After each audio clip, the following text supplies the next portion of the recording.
Oh sini, video. Tekan dulu. Tak ada. You kena tekan previous keyframe. Sini. Kena tekan previous keyframe dulu. Sampai dia patah balik dulu. Kita balik. Patah balik. Oh. Kamera tu kena patah balik dulu. Start point lah. Baru dia start balik. Banyak pula point kita.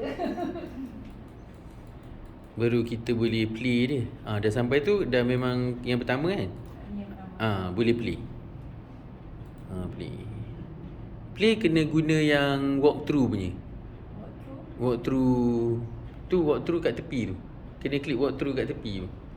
Nampak Encik. Ni.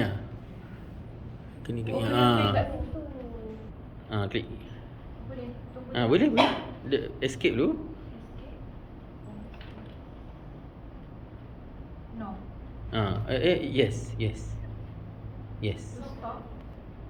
Yes. Klik kat walkthrough tu. Baru play. Pergi edit walkthrough. Edit walkthrough. Ada kecil kan? Dia ada macam ni. Boleh, macam tu pun boleh. Edit walkthrough ni. Tu play je.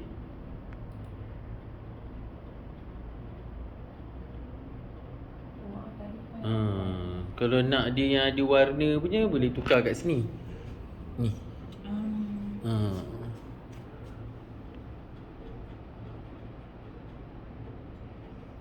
Okay, you punya pula. tak siap lagi. Tak apalah, boleh play je. I nak ambil video je.